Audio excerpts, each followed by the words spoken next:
వరవర్రావు ఆరోగ్య పరిస్థితి పైన ఇవాళ రాష్ట్ర వ్యాప్తంగా తెలుగు రాష్ట్రాల్లో ఒక పెద్ద చర్చ నడుస్తోంది. మనం వాళ్ళ కుటుంబ సభ్యులతో మాట్లాడుతూ ఉన్నాం, ఇంటర్వ్యూస్ చేస్తూ ఉన్నాం. సో ప్రస్తుతానికి ఆయన ఆరోగ్యం నిలకడగా ఉందని జర్నలిస్టుల ద్వారా, మిత్రుల ద్వారా సమాచారం తెలుస్తుంది అంటున్నారు. బట్ అధికారికంగా అయితే వాళ్ళకి ఎలాంటి ఇన్ఫర్మేషన్ లేదని చెప్తున్నారు.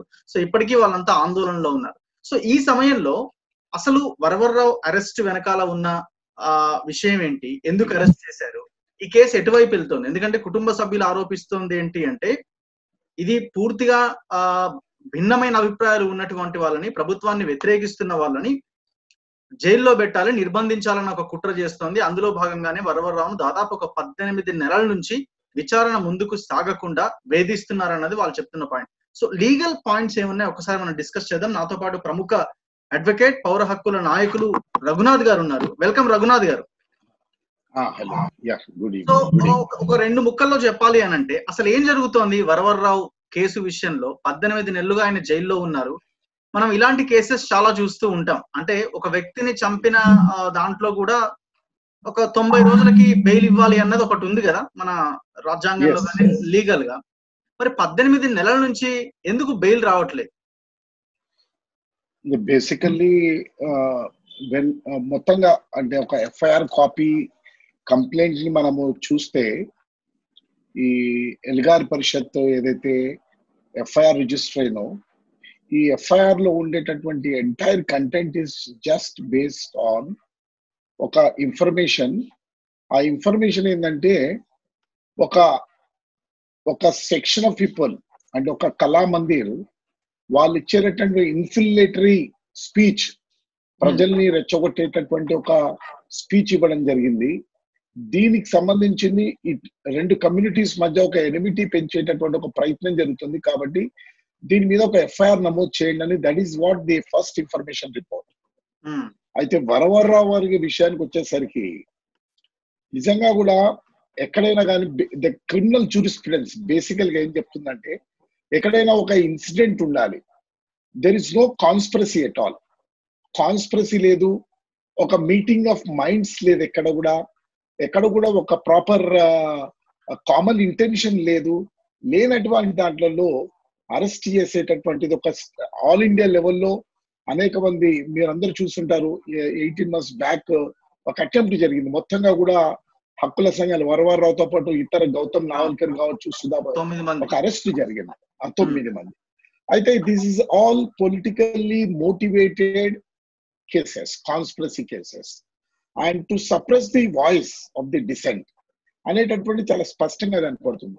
అనేక తీర్పులు సుప్రీంకోర్టు గతంలో చెప్పిందండి ఏమని, right to bail is a fundamental right అని. Bail is a right, jail is an exception. Varavara Rao లాంటి వాళ్ళు అరెస్ట్ చేసి కస్టోడియల్ ఇంట్లో ఉన్నప్పుడు కూడా దాదాపుగా many months he was at the house arrest. అప్పుడు ఎలాంటి విట్నెసెస్ ని ట్యాంపర్ చేసేది, ఎందుకంటే విట్నెస్ ని ట్యాంపర్ చేసే ఛాన్సెస్ లేవు. అండ్ ఎవిడెన్స్ ని పోలీసుల్ని ఇన్ఫ్లుయెన్స్ చేసేటటువంటి పరిస్థితి లేదు. ఇలాంటి పరిస్థితి ఉన్నప్పటికీ కూడా బెయిల్ ఇవ్వకపోవడం అనేటటువంటిది ఈరోజు చాలా స్పష్టంగా జుడిషియరీ కూడా, ప్రధానంగా judiciary is almost why I don't know ఇంత బెయిల్ ఇవ్వనటువంటి పరిస్థితి ఎందుకుందో అర్థం కావట్లేదు. And there is a somehow on some reason they are postponing to grant the bail. Arguments పేరుతోటి, డాక్యుమెంట్స్ వేస్తున్నామనే పేరుతోటి కంటిన్యూస్ గా ఈ యొక్క బెయిల్ ఇవ్వకుండా ప్రొలాంగ్ చేసేటటువంటి ఒక పరిస్థితి మనం చూస్తున్నాము. ఇది పూర్తిగా అన్కాన్స్టిట్యూషనల్. నా what the Maharashtra government earlier government BJP ఆధ్వర్యంలో ఉన్నటువంటి government which was almost political vendetta లాగా తీసుకెళ్ళినటువంటి ఒక పరిస్థితి మనం చూసాము. బెయిల్ అప్లికేషన్స్ ని వినకుండా ఉండడము, పోస్ట్పోన్ చేయడము, ఛార్జ్ షీట్లు డిలేగా వేయడము, ఇంకోటి ఎఫ్ఎస్ఎల్ నుంచి మెటీరియల్ రావట్లేదని చెప్పి పోస్ట్పోన్ చేయడము, ఇవన్నీ కూడా ఒక డిలే టాక్టిక్స్ అనేటటువంటిది ఫాలో అవుతున్నారు. ఒక state is not suppose to do all these things. అసలు ఏంటి వరవర్రావు మీద నమోదైన కేసు ఏంటి? ఒకసారి డీటెయిల్డ్ గా వెళ్దాం. వరవర్రావు గారి మీద నమోదైన కేసు అదే ఎల్గార్ పరిషత్ ఉన్నటువంటి కేసు, భీమా కొరేగావ్ కాన్స్పిరసీ కేసులో వరవర్రావు గారికి what they allegation is that is the member of the CPI Maoist party. తను top leader of CPI Maoist నాయకులతో సంబంధాలలో ఉన్నాడు. This is what they say and further they allege that ఆరోపణలు చేసేది ఏంటంటే తను కొంత ఆయుధాలను వీటిని నేపాల్ త్రూ కనెక్టివిటీ ద్వారా కొన్ని ఆయుధాలను సమకూర్చే ప్రయత్నం చేశాడనేటటువంటి ఆరోపణలు చేస్తున్నారు. ఒక ఆరోపణలు ఇవన్నీ కూడా these all are allegations. Modi హత్యకు కుట్ర పన్నే దాంట్లో కూడా చేర్చినట్టున్నారు కదా. ఇప్పుడు చార్జ్ షీట్ లో ఎక్కడ కూడా మెటీరియల్ లేదు. We have seen the charge sheet. ఇప్పుడు ప్రాసిక్యూషన్ ఏమో బయట మీడియాకు ఒకటి ఇస్తుంది, మీడియా ద్వారా ఎలక్ట్రానిక్ మీడియా ద్వారా మాట్లాడిచ్చేటటువంటిది ఒక యాంగిల్. ఎందుకంటే పీపుల్లలో ఒక యాక్సెప్టెన్స్ తేవడానికి ఎంతో సీరియస్ అఫెన్సెస్ లలో ఉన్నారు కాబట్టి వీళ్ళని అరెస్ట్ చేస్తారనేటటువంటి ఒక యాక్సెప్టెన్స్ తెచ్చేటటువంటి ఒక ప్రయత్నము మహారాష్ట్ర పోలీసులు చేసినారు. But when it comes to on the record there is no material on record. ఇప్పుడు నేను చెప్తున్న పాయింట్ చార్జ్ షీట్ లో ఎక్కడా లేదా మోదీని చంపడానికి కుట్ర చేశారు అని? ఎక్కడ కూడా లేదండి. I have seen it because charge sheets లలో they are filing one after another charge sheet. So ఎక్కడ కూడా నేను చూసినంత మెటీరియల్ వరకు మాత్రము there is no material on that. And moreover అండి చాలా స్పష్టంగా కూడా when he was before his arrest he was చాలా చాలా క్లియర్ గా అన్ని ప్రెస్ తోటి మీడియా తోటి తన అఫిడవిట్ గాని తన స్టేట్మెంట్ చాలా స్పష్టంగా ఇచ్చారు. అలాంటి నాకు ఎలాంటి కనెక్టివిటీ లేదు, or I have nothing to do with the Maoist conspiracy అని చెప్పడం జరిగింది. So now the point is మీరు ఒక కేసు పెట్టారు, ఒకటి ఫ్రేమ్ చేశారు, మీరు you can give a bail, you can prosecute, you can conduct a trial. Free and fair trial ఎప్పుడు వస్తుంది? When you give him a bail, when he has an opportunity to defend అనే ఒక lawyer ని పెట్టుకొని defend చేసుకొని free and fair atmosphere లేకుండా మీరు trial ఎట్లా కండక్ట్ చేస్తారనేటటువంటిది ఈరోజు దేశవ్యాప్తంగా ఉండేటటువంటి హక్కుల సంఘాలే కదా the criminal jurisprudence says about that. So ఈరోజు చూడండి, చివరిగా టైం దాదాపు 18 months, దాదాపు 2 years వస్తున్నటువంటి క్రమంలో మళ్ళీ చివరి దశలో NIA has taken up the case. So this is absolutely arbitrary, discretionary. ఇట్లా ఈ స్టేట్ అనేటటువంటిది ఈరోజు కేంద్ర ప్రభుత్వం కానీ అటు మహారాష్ట్ర ప్రభుత్వం కానీ ఈ ఒక రైట్స్ పర్స్పెక్టివ్ తోటి ఒక పొలిటికల్ కమిట్మెంట్ తోటి పనిచేసేటటువంటి వాళ్ళ మీద తప్పుడు కేసులు పెట్టి ఏళ్ళ తరబడి జైళ్లలో ఉంచేటటువంటి ఒక కుట్ర జరుగుతుంది. దీన్ని మనం we have to condemn it. అంటే బెయిల్లో న్యాయవాదులు వాదిస్తూ ఉంటారు కదా, ఎందుకు పోస్ట్ పోన్ అవుతుంది బెయిల్ కి సంబంధించిన ఇది ఎందుకు పోస్ట్ పోన్ అవుతుంది? 18 months ఎందుకు ముందుకు వెళ్ళట్లేదు? ఈ ప్రాసిక్యూషన్ వైపు ఏమంటారంటే మాకు చాలా మెటీరియల్ ఉంది, మేము ఎఫ్ఎస్ఎల్ పంపించాను, ఎఫ్ఎస్ఎల్ రిపోర్ట్స్ రావాలి, ఇంకా మెటీరియల్ రావాల్సింది ఉంది, ఇంకా ఇన్వెస్టిగేషన్ చేయాల్సింది ఉంది. ముందే అంటే కోర్టు మీద ఒక రకమైన ప్రభావం చేసేటటువంటి వాక్యాలు చేయడం, వీళ్ళు పెద్ద ఎత్తున దేశాన్ని they are fighting against the state, ప్రభుత్వాన్ని కూలదూసే ప్రయత్నం చేస్తున్నారు, సావర్నిటీకి ప్రమాదం ఉంది, పబ్లిక్ ఆర్డర్ కి ప్రమాదం ఉంది, కాబట్టి మాకు ఇవన్నీ మెటీరియల్ రావడానికి మాకు టైం ఇవ్వాలి, వీళ్ళని బయటికి వదిలితే మళ్ళీ అండర్ గ్రౌండ్ క్యాడర్ పెరుగుతుంది. This is how they create an unrealistic atmosphere. దాంతో కోర్టులు కూడా ఒక భయానకమైనటువంటి వాతావరణానికి గురవుతున్నారు. దాంతో బెయిల్స్ ఇవ్వలేనటువంటి ఒక పరిస్థితి మనం చూస్తున్నాం. సుప్రీంకోర్టు గతంలో వాస్తవానికి సుప్రీంకోర్టులో రమీలా థాపర్ ఇప్పుడు ఎప్పుడైతే వీళ్ళని అరెస్ట్ చేయగానే వేసినటువంటి దాంట్లో చాలా స్పష్టంగా సుప్రీంకోర్టులో చెప్పడం జరిగింది, why the activist democratic human rights యాక్టివిస్ట్లను దేశవ్యాప్తంగా, ఇప్పుడు సుధా భరద్వాజ్ ఉన్నారు, అందులో చాలా మంది ఉన్నారు, అడ్వకేట్స్ ఉన్నారు, this is all nothing but to harass them, to silence the voice అని చెప్పడం కూడా జరిగింది. అయితే it is very unfortunate that supreme court has failed to consider all those things. ఒక మైనారిటీ జడ్జిమెంట్ జస్టిస్ చంద్రచూడ్ ఒక సివిల్ రైట్స్ వాయిస్ ని suppress చేయడం సరైనది కాదని మాట్లాడాడు, కానీ majority has said that prosecution has right to prosecute further అని చెప్పడం జరిగింది. సో ఇంకొకటి, ఇప్పుడు ఈ కేసు మహారాష్ట్ర పోలీసుల నుంచి ఎన్ఐఏకి ఎందుకు వెళ్ళింది? దానికి ఏమైనా పర్టికులర్ రీజన్ కనిపిస్తోందా మీకు? చూడండి, చాలా స్పష్టంగా ప్రభుత్వం మహారాష్ట్ర గవర్నమెంట్ మారే బిఫోర్ వరకు ఆ రాష్ట్ర ప్రభుత్వమే ప్రాసిక్యూట్ చేస్తుంది. ఆ రాష్ట్ర ప్రభుత్వమే బీజేపీ పాలిత ప్రభుత్వము చాలా సీరియస్ గానే దేశవ్యాప్తంగా రైడ్లు చేసి అరెస్ట్ చేసి ప్రాసిక్యూట్ చేస్తున్నటువంటి క్రమంలో ప్రభుత్వం మారిన తర్వాత ఆ they felt that these cases are framed cases and to harass అనే దాని మీద ఒక రివ్యూ చేస్తామని చెప్పి ఒక నిర్ణయం తీసుకునేటటువంటి ఒక ప్రాసెస్ లో ఒకవేళ రివ్యూ జరిగితే వాస్తవాలు బయటపడతాయి.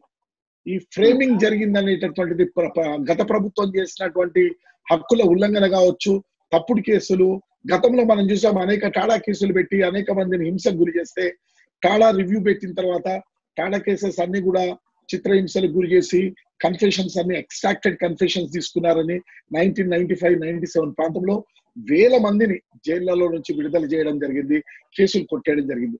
అలాంటి రివ్యూ చేయాలనేటటువంటి ఒక ప్రయత్నం మొన్న కొత్తగా వచ్చినటువంటి ప్రభుత్వము శరద్ పవార్ ఆధ్వర్యంలో వాళ్ళు చేస్తున్నటువంటి ప్రయత్నాన్ని అర్థం చేసుకొని ఇమీడియట్ గా ఎన్ఐఏ హ్యాస్ టేకన్ ఓవర్. అదే ఎంత అన్కాన్స్టిట్యూషనల్ అంటే law and order is a state subject and ఈ స్టేట్ సబ్జెక్ట్ ని ఈ నేషనల్ ఇన్వెస్టిగేషన్ ఏజెన్సీ తను ఒక 2 రాష్ట్రాల మధ్య ఉండేటటువంటి ఏదైనా లా అండ్ ఆర్డర్ సమస్య అయితే వాళ్ళకి పవర్ ఉంటుందని చెప్పి ఈ రకంగా మళ్ళీ తీసేసుకొని now they are again extending the time, they are bargaining the time to keep all the activist in the jail for many days. So మనం గతంలో చూసాం సాయిబాబా విషయంలో కూడా ఇదే పద్ధతిలో చేశారు. ఎలాంటి మెటీరియల్ లేకున్నా అంత ఫ్రేమ్ చేసి ఒక కన్విక్షన్ వరకు తీసుకెళ్ళినటువంటి ఒక పరిస్థితి. అదే మోడల్ ఆఫ్ ప్రాసిక్యూషన్ ఈరోజు మహారాష్ట్ర ప్రభుత్వం పోలీసులు చేశారు. ఇప్పుడు ఎన్ఐఏ కూడా అదే పద్ధతి ప్రాక్టీస్ చేస్తున్నారు. వరవరరావు మరి బయటకు వచ్చే అవకాశాలు ఎంతవరకు కనిపిస్తున్నాయి? ఇంకా ఎంత సమయం పట్టొచ్చు ప్రాసిక్యూషన్ చూస్తుంటే? No, it is a responsibility of the government. Basically, ఈరోజు central and state government, they have a responsibility. They have a they should have a serious concern. ఒక సీనియర్ సిటిజన్ దట్టు చాలా పెండమిక్ సిచ్యువేషన్ ఉన్నటువంటి మహారాష్ట్రలో ఆ జైల్లో already అలాంటి incidents వచ్చిన తర్వాత they can grant bail. You see bail grant అంటే it is only a temporary release and the case will continue. I don't know why today ఈరోజు కేంద్రం కానీ రాష్ట్ర ప్రభుత్వం ఇంత వెంజెన్స్ అంటే ideologically they wanted to take the revenge. This is what we are seeing it. కాబట్టి ఖచ్చితంగా అందుకే ఈరోజు దేశవ్యాప్తంగా వరవరరావు గారి ఆరోగ్యం బాగలేదు అని తెలియగానే as a civil liberties and also various democratic rights organisations are expressing their concern. అతని ఆరోగ్య పరిస్థితి ఎట్లుందన్న ఇప్పటి వరకు కూడా తెలియట్లేదు. వాస్తవానికి ఆ ఆరోగ్యం నిలకడగా ఉందా లేక ఎంత సీరియస్ గా ఉందా అని. Because there is no access to the family members. ఎవరికి కూడా యాక్సెస్ లేదు హాస్పిటల్ కి. కాబట్టి ఖచ్చితంగా మాకైతే ఇప్పటికి కూడా serious doubt is there what his health condition is so deteriorating అనేటటువంటిది మాకు అర్థమవుతుంది. అందుకే ఇప్పటికైనా ఇమీడియట్ గా బెయిల్ ఇంట్రీమ్ బెయిల్ ఇమీడియట్ గా గ్రాంట్ చేయాలి వరవరరావు గారిని ఇమీడియట్ గా హైదరాబాద్ హాస్పిటల్ కి. Because he must be immediately shifted to the Hyderabad, his native place, because the family members, we are all here. So that is what we demand. The central government, more particularly Union Home Minister, should initiate, because the NIA is working under their control. ఇది చేయాలని చెప్పి మేము demand చేస్తున్నాం. So ఇంకొకటి ఉపా చట్టాన్ని దుర్వినియోగం చేస్తున్నారా ఇవాళ దేశంలో? అలాంటి పరిస్థితే కనిపిస్తుందా? చాలా మంది ఈ డిఫరెంట్ ఒపీనియన్స్ వ్యక్తం చేసిన వాళ్ళ మీద ఈ కేసులు మనకు కనిపిస్తూ ఉన్నాయి. అబ్సల్యూట్లీ యుఏపిఏని పూర్తిగా 200% ఈరోజు కేంద్ర రాష్ట్ర ప్రభుత్వాలు ఈరోజు మిస్యూజ్ చేస్తున్నాయి. There is no iota of evidence to show that they are using it properly. గతంలో ఎప్పుడైతే 1980s లో వచ్చినటువంటి టాడా, దాని తర్వాత దాన్ని అమలు చేసేటటువంటి తీరును మనం చూస్తే, పెద్ద పెద్ద ఇన్సిడెంట్స్ తోటి పోల్చుకొని చూస్తే almost 99% of the TADA was misused, POTA was misused. అయితే చిదంబరం ఏదైతే తను ఈ యుఏపిఏని మళ్ళీ రీమోడ్యులైజ్ చేసి రీఅమెండ్మెంట్స్ చేసి కొన్ని సెక్షన్ ఆఫ్ లాస్ ని తీసుకొచ్చి ఈరోజు మొత్తంగా కూడా ఒక పొలిటికల్ మూమెంట్స్ ని ఒక టెర్రరిస్ట్ మూమెంట్స్ కింద చూపించేటటువంటి ఒక ప్రయత్నం. కాబట్టి యుఏపిఏని ఖచ్చితంగా మిస్యూజ్ చేస్తున్నారు. ఈరోజు మన రాష్ట్రంలో కూడా దాదాపుగా అనేక మాస్ ఆర్గనైజేషన్స్ ఉమెన్ ఆర్గనైజేషన్ సంబంధించినటువంటి వాళ్ళు ఈరోజు జైళ్లలో ఉన్నారు. నిన్నగాక మొన్న కాసిం రిలీజ్ అయ్యాడు. బట్ ఈరోజు నలమాస కృష్ణ కావచ్చు, లేకపోతే మద్దిలేటి కావచ్చు, లేకపోతే దేవేంద్ర, చాలా మంది ఈరోజు Ramesh, they are all under the UAPA. UAPA కింద there is no material at all. There is no, ఈ కేసెస్ లో ఎక్కడ కూడా అన్ని తప్పుడు అరెస్టులు కూడా చూయించే అరెస్టులు కానీ కన్ఫిస్కేషన్స్ కానీ అన్ని కూడా ఫ్రేమ్ చేస్తున్నారు. కాబట్టి అందుకే రూపా అన్నటువంటి extraordinary power. Why civil liberties గా పౌర హక్కుల సంఘంగా మేము యుఏపిఏని రద్దు చేయాలంటామంటే, ఈ UAPA is given an extraordinary powers to the police. అంటే చాలా ఆర్బిటరీగా అరెస్ట్ చేస్తారు, చాలా అనేక రోజులు పోలీస్ కస్టడీలో పెట్టుకుంటారు, ఛార్జ్ షీట్ వేయకుండా 90 రోజులు ఆర్డినరీ లా కన్నా 180 days they can keep in behind the bars. చూడండి, బెయిల్ అప్లికేషన్స్ మేము ఆర్గ్యూ చేస్తున్నాం కదా, simply they say that all the offences are against the state అండి, దేర్ఫోర్ మాకు 180 days ఉంది, వాళ్ళని జైల్లో ఉంచాలి. This is what is happening. ఇది తెలంగాణలో కూడా జరుగుతుంది. తెలంగాణలో కూడా అన్ని తప్పుడు కేసులు పెట్టడం జరుగుతుంది. ఇదే మోడల్ ఈరోజు మహారాష్ట్రలో చూడొచ్చు, ఛత్తీస్గఢ్ లో చూడొచ్చు, జార్ఖండ్ లో కూడా ఇదే కొనసాగుతుంది. కాబట్టి ఈ యుఏపిఏ ఈరోజు ఢిల్లీలో చేస్తున్నటువంటి సిఐఏకి వ్యతిరేకంగా చేసే ఉద్యమకారుల మీద కూడా ఈ రోజు they are applying UAPA. Varavara Rao మీద అంటే షార్ట్ షీట్ లో ఫైల్ చేసిన విషయాల్లో మీరు చార్ట్ షీట్ మొత్తం చదివామని అంటున్నారు, ఒక్కటి కూడా అందులో వాస్తవం లేదా పోలీసులు చెప్పిన దాంట్లో? అబ్సల్యూట్లీ అదే కదా, ఏదో ఒక ఆధారం అయితే చూపించాలి కదా కోర్టుకి పోలీసులు. They are framing the false allegations. You see, ఆధారం అంటే ఇప్పుడు వాళ్ళు ఎలాంటిదైనా కానీ ఇంతవరకు కూడా ఇగో దిస్ ఇస్ ది ఎవిడెన్స్ అని చూపించేటటువంటి ఒక పరిస్థితి లేదు. There is no evidence. They are framing a false cases. You see, Varavarrao is in Hyderabad. How can a Varavarrao go to Nepal? There must be some evidence with them. ఇంతవరకు కూడా అలాంటి evidence ఏమి చూపించలేదు. బయట మాట్లాడేది ఒకటి, material paper ఒకటి ఉంది. ఒకవేళ నిజంగా కూడా ఉండుంటే ఈరోజు దాదాపుగా 2 years వరకు మీరు చార్జ్ షీట్స్ వేసి ట్రయల్ ఎందుకు కండక్ట్ చేయలేదు? నది Varavara Rao, why do you keep him in jail for prolonged period? ఈరోజు వాళ్ళందరూ అడుగుతున్నారు, మీ దగ్గర ఆధారాలు ఉండుంటే ఇన్ని రోజులు ఎందుకు పడుతుంది?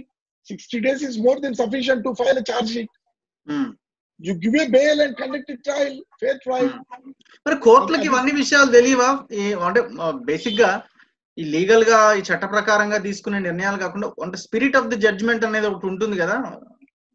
స్పిరిట్ అనే జడ్జ్మెంట్ ఉంటుంది. ఈ రోజు today the judiciary is now more influenced by the state executive. It is today is more influenced by the state executive, and they are going in a very mechanical manner.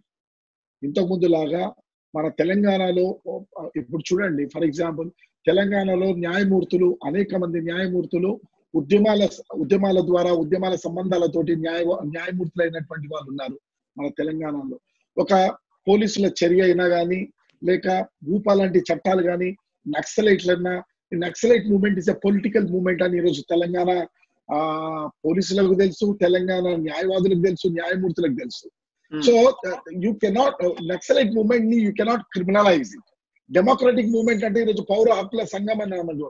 ఈరోజు తెలంగాణ ప్రభుత్వం పౌర హక్కుల సంఘాన్ని ఈరోజు మావోయిస్టులతో frontal organisation అని మాట్లాడుతుంది.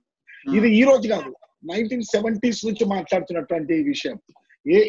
ఏ ప్రభుత్వానికి వ్యతిరేకంగా కానీ, పోలీసులకు వ్యతిరేకంగా మాట్లాడే ఏ సంఘాన్నైనా కానీ they brand it as a frontal organisation of Naxalite. ఇదంతా కాబట్టి ఇక్కడ తెలంగాణలో ఉండేటటువంటి న్యాయమూర్తులు కానీ, ఈ వ్యవస్థలో ఉండేటటువంటి, it is easy to understand that how they are framing a false cases. కానీ మహారాష్ట్రలో ఆ పరిస్థితి లేదు, అదే మీకు జార్ఖండ్ లో ఆ పరిస్థితి లేదు. అక్కడ political consciousness is very less when you compare with the Telangana. కాబట్టి judges are more influenced, are more they are on the paper rather than understanding the things. That is a big problem. So Naxalite movement ni eppudaithe, if you see from the angle of law and order, then Maoist movement, if you see from the angle of law and order, not from the angle of socio-political angle, then all problems will rise. Kabatti ee roju Varavarrao ni unnatuvanti paristhiti immediate ga bail ivalsinatuvanti badyata ee roju కేంద్రానికి కానీ, రాష్ట్ర ప్రభుత్వాన్ని ఉందని చెప్పి పౌరకుల సంఘంగా మేము తెలియజేస్తున్నాం. Thank you very much అండి రఘునాథ్ గారు. Thank you so much. ఇది వరవరరావు గారి కేసుకు సంబంధించిన legal points. Thank you very much. ఇది వాటి ఇంటర్వ్యూ. మరో ఇంటర్వ్యూతో మళ్ళీ కలుద్దాం. చూస్తూనే ఉండండి తొలి వెలుగు.